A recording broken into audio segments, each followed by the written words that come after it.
안녕하십니까. 여행과 세계사 인문학의 길가메시 인사드립니다. 오늘도 건강하고 즐거운 시간 되십시오. 오늘은 알렉산드로스 대왕과 마케도니아의 네 번째 시간입니다. 지난 시간에는 마케도니아의 건국과 발전 및 알렉산드로스 대왕의 업적, 뒷얘기, 평가를 살펴보셨습니다. 오늘은 미다스의 손, 고르디우스의 매듭 및 피로스의 승리 그리고 마케도니아 공화국의 역사를 마무리 정리하려 합니다. 다음은 미다스의 손과 고르디우스의 매듭을 정리해 봅니다. 고대 소아시아의 프리기아 왕국에 고르디온에 있었다라고 하는 전설 또는 신화의 역사가 얽혀 있는 이야기입니다. 로마의 신 오비디우스의 변신 이야기에 전해지는 이야기로 기원전 800년경 소아시아의 고르디온에 우마차를 타고 오는 자가 왕이 될 것이다 라는 신탁이 있었다고 합니다. 어느 날 시골 농부이던 고르디우스와 그의 아들 미다스 혹은 마이더스가 우마차를 타고 이 마을에 도착하게 되자 사람들은 그 아들 미다스를 프리기아 지방의 왕으로 추대합니다. 왕이 된 미다스는 술의 신 디오니소스의 스승인 술꾼 실레노스가 술에 취할 때마다 극진히 보살펴줍니다. 이것을 알게 된 술의 신 디오니소스가 미다스 왕에게 호의에 감사하여 소원을 말해보라고 하자 미다스 왕은 자기가 만지면 모든 것이 황금으로 변할 수 있게 해달라고 청했고 디오니소스는 흔쾌히 들어줍니다. 미다스 왕은 처음에는 매우 기뻤지만 시간이 지나면서 그가 만지는 빵, 고기, 심지어는 사랑하는 딸도 순간 금으로 변해버리게 되자 그제서야 황홀한 기적이 재앙으로 변화됨을 알고 술의 신께 자비를 구합니다. 디오니소스의 신이 자비로 팍톨로스 강에 가서 몸을 씻고 조용히 살면서 목축의 신 일명 판 또는 사티로스의 숭배자가 됩니다. 자, 이후 미다스 왕은 음악의 신인 아폴론과 피리를 잘 부는 판 또는 사티로스 간의 음악 경연대에서 심판을 맡게 됐고 이랬을 때 미다스 왕은 친했던 사티로스 편을 들었다가 아폴론의 저주를 받아서 귀가 당나귀처럼 길어지게 됩니다. 자, 그렇게 되자 이 비밀을 알고 있는 왕의 이발사는 아무도 얘기도 못하고 참고 있다가 들판 대나무 숲에 가서 이 비밀을 누설하게 되자 그 뒤에 이 숲에 바람이 불면 대나무 숲에 바람이 불면 임금님 귀는 당나귀라는 소리가 들렸다라고 합니다. 자, 이와 같은 임금님 귀는 당나귀라고 하는 이와 같은 전설 또는 신화는 우리나라 신라 48대 경문왕도 비슷한 얘기가 삼국유사에 전해지고 있습니다. 죽기 전에 미다스는 아버지와 타고 들어왔던 우마차를 사바시오 신전, 일명 제우스 신전에다가 바치게 되자 신관들이 복잡한 매듭으로 그 우마차를 묶어둡니다. 이후 이와 같은 복잡한 매듭을 푸는 자가 아시아의 왕이 될 것이다 라는 말이 생겨나서 전설로 내려오게 되죠. 자, 많은 이들이 이 매듭을 풀기를 시도를 했지만은 아무도 풀지 못하죠. 자, 그러던 중 마지막으로 기원전 334년 마케도니아의 젊은 왕 알렉산드로스가 그라니코스 전투에 승리한 뒤에 프리기아 왕국의 수도 고르디온을 지나다 소문을 듣고 이곳에 들러서 매듭을 풀려다가 어려워지고 실패하게 되자 칼로 잘라버립니다. 고르디우스의 예언대로 알렉산드로스는 결국은 페르시아 전체를 정복하고 지배자가 되죠. 자, 이후로 고르디우스의 매듭은 아무리 애를 써도 해결하기 어려운 복잡한 문제를 가리키는 말이 되게 됩니다. 하지만 여기에는 많은 견해와 해석이 따르기도 하죠. 첫째, 신탁대로 알렉산드로스 대왕은 아시아의 지배가 되긴 했으나 칼에 잘린 매듭이 여러 조각으로 나뉜 것처럼 그가 정복한 땅도 4개 지역으로 나뉘었고 인도 원정에 실패한 후 약 33세의 젊은 나이로 알렉산드로스는 갑자기 죽죠. 자, 두 번째, 사람들은 모두 알렉산드로스 대왕이 속임수로 썼다라고 하지만 신탁은 풀다라는 단어를 쓴 것이 아니라 해결이라고 하는 단어를 사용했으며 알렉산더 대왕은 매듭을 풀려고 한 것이 아니라 단칼에 해결하겠다라고 하는 창조적인 방법을 선택한 것이다. 따라서 고르디우스의 매듭은 알렉산드로스 대왕이 칼로 매듭을 잘라버린 것처럼 대담한 행동으로 복잡한 문제를 해결한다라는 의미로까지 쓰이게 됩니다.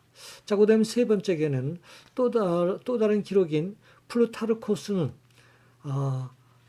아리스토블루스의 기록을 인용해서 매듭을 고정하는 못을 찾아내서 양쪽 것을 찾아서 풀어냈다라고 기록하고 있다라고 합니다. 또한 왕이 된다는 신탁도 후대 전기 작가들이 조작이라는 설 또는 알렉산드로스의 정통성을 부여하기 위해서 하기 위한 암시의 일종으로 해석하는 이야기도 있습니다. 자, 네 번째, 어려운 문제를 단순화해서 해결하려는 노력은 언제나 있어 왔죠. 자, 유럽의 콜럼부스의 달걀 이야기라든가 중국의 북제서에 나오는 쾌도남마와 난자 수천 등은 고르디우스의 매듭과 비슷한 뜻으로 쓰입니다. 특히 쾌도남마의 주인공 고향이라는 사람은 큰 인물이 될 것이라고 하는 아버지 기대와는 달리 나중에 문선제가 된 뒤에 왕이 된 뒤에 술김의 재미로 사람을 죽이는 정도의 폭군으로 변화됩니다. 자, 이로써 운명이란 개척하는 것 또는 규칙은 새롭게 만들면 되는 것으로 보일 수도 있겠죠. 하지만 인간관계나 일의 정황이 복잡하게 얽혀 있을 때 칼로 베듯이 단순화하거나 또는 사고의 전환을 통해서 쉽게 해결하는 방법도 있지만 시간이 좀 걸리더라도 순리대로 풀어내려는 노력이나 과정도 중요하지 않겠어요? 인간사 복잡한 문제 해결의 열쇠는 결국 서로 이해하고 사랑하며 존중하는 가운데 차근차근 풀어나가려는 인내와 상생의 마음이 더 필요할 때가 있지 않을까요?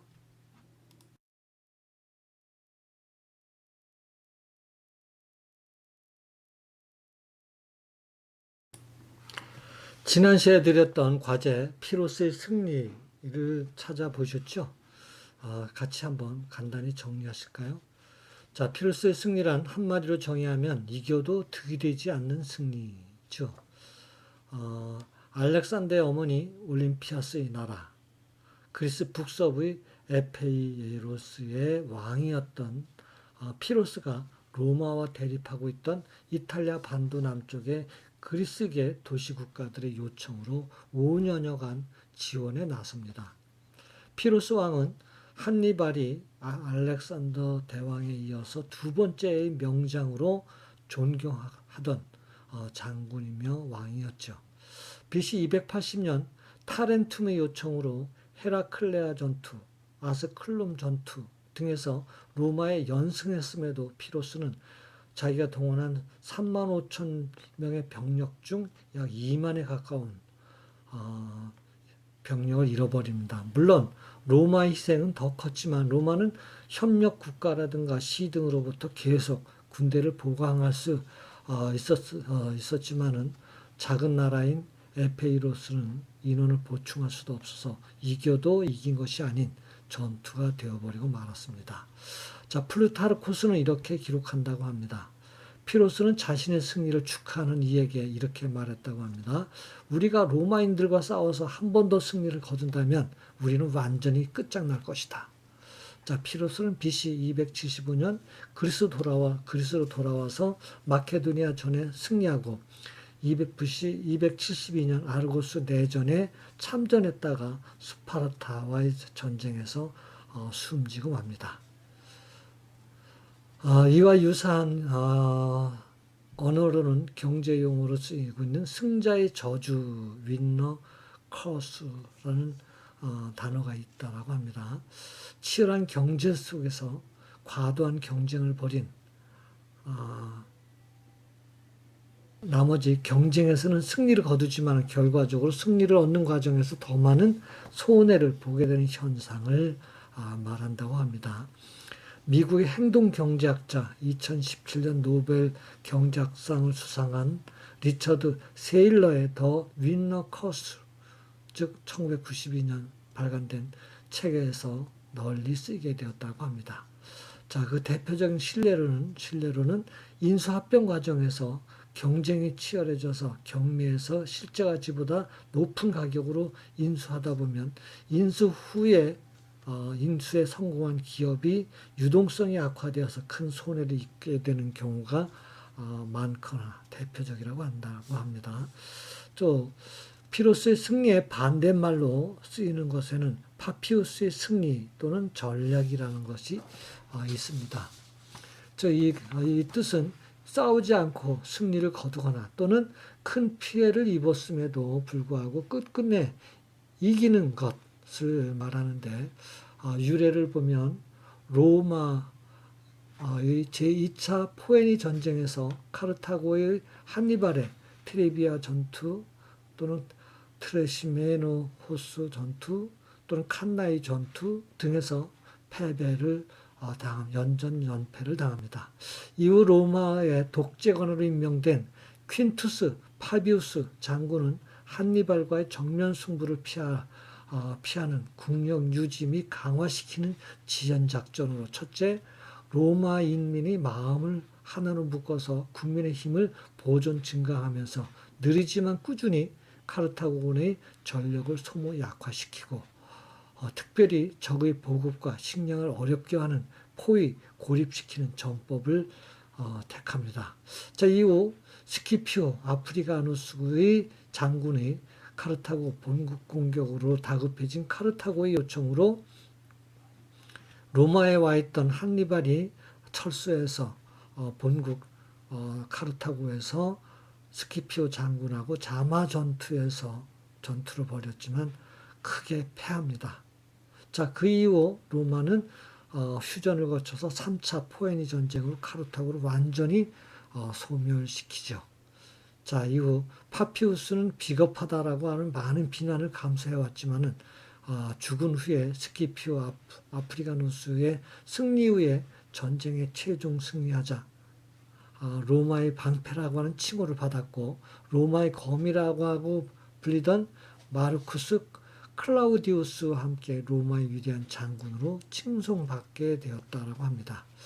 자, 결국은 피로스 승리는 한마디로 이익이 없는 승리 또는 상처뿐인 영광을 말한다고 볼 수가 있죠.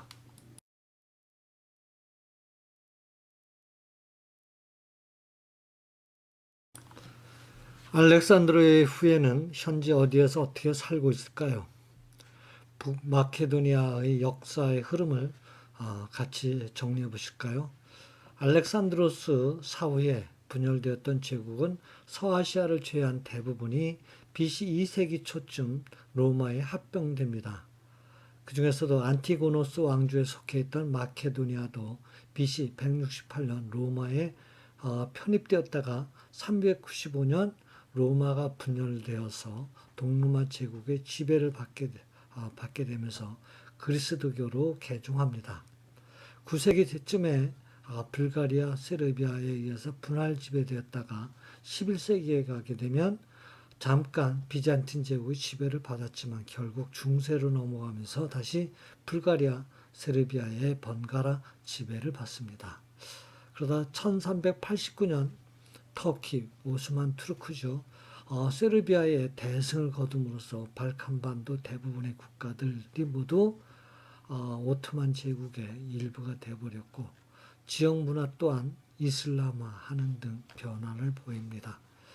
그러다 1912년과 13년 1, 2차 발칸반도 전쟁, 일명 발칸 전쟁이라 그러죠. 이후에 세르비아 등의 분할 점령되었다가 2차 세계대전 이후 1946년 티토에 의한 유고 사회주의 정권이 수립이 되면서 유고 연방 내에 통합되어서 사회주의 공화국이 됩니다. 그러다 1991년 유고 연방이 해체되면서 8월달 마케도니아도 사회주의 공화국에서 마케도니아 공화국으로 국호를 바꾸어서 독립합니다. 그러나 그리스는 마케도니아 국명 사용을 반대하고 나섭니다. 이유인즉 마케도니아는 알렉산더 대왕이 통치하던 고대 그리스 왕국의 국명이었고 이미 그리스 북부에 마케도니아가 있을 뿐만 아니라 마케도니아 주가 있을 뿐만 아니라 마케도니아 주에 대한 소유 권리를 제기할 수 있다는 우려로 국명 변경을 요구합니다. 자, 그리스인들이 주장인즉 감히 슬라브족이 그리스 민족의 영웅이 만든 나라 이름을 쓰냐는 것이죠. 사실 현 마케도니아인들은 5 내지 7세기경 마케도니아 땅에 이주해온 슬라브족의 후손이 대다수입니다. 그리스는 마케도니아가 국명을 고치지 않는 한 나토는 물론 EU에도 가입하지 못하도록 거부권을 행사해 옵니다. 결국 유엔은 1993년 마케도니아를 회원국으로 받아들이면서 갈등 완화를 위해서 마케도니아 국명을 듣기도 부르기도 어색한 전 유고 공화국 마케도니아라고 부르겠다고 선언합니다. 그러나 그리스는 다시 마케도니아의 국기에 알렉산더 대왕이 사용했던 베르기나 별이 들어간 것을 변경을 요구합니다.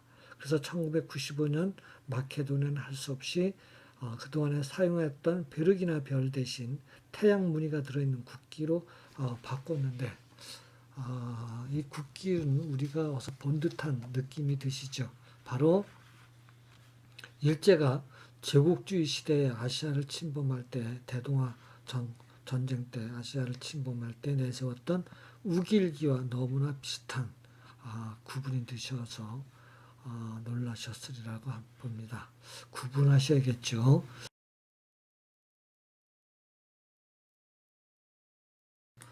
마케도니아가 유고 연방으로부터 독립한 1991년부터 그리스는 마케도니아가 그리스의 북부 마케도니아 주에 대한 영유권 주장이자 알렉산드로스 대왕의 역사와 유산을 도용하는 것이라며 마케도니아 국호를 인정하지 않습니다. 드디어 2018년 6월 양국 총리의 합의 이후 양국 국민들의 거친 반대 시위에도 2019년 1월 양국 의회가 합의안을 가결시키면서 2019년 2월 13일부로 나라 이름이 전 유고 공화국 마케도니아에서 북마케도니아로 그리고 알렉산드로스 공항도 스코페 공항으로 공식 변경이 됩니다.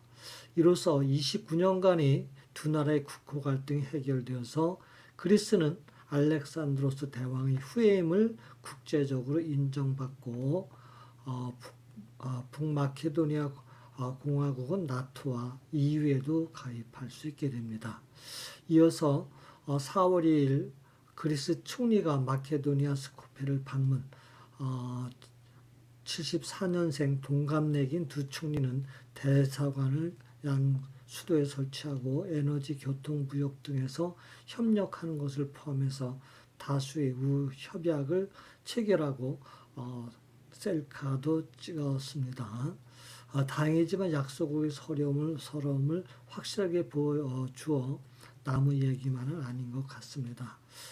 2019년 7월 18일 우리나라와 북마케도니아의 공화국은 양국 간의 대사관급 외교관계를 수립함으로써 북마케도니아는 한국의 191번째 수교국이 되었다고 합니다. 끝까지 시청해 주셔서 감사드리고요. 코로나 주의하시고 운동 많이 하시고 자 이것으로 북마케도니아와 알렉산드로스 제국은 마무리하고 다음은 그리스 신화를 쉽게 체계화하여 올리려고 합니다. 그때 다시 뵙겠습니다. 길가메시였습니다.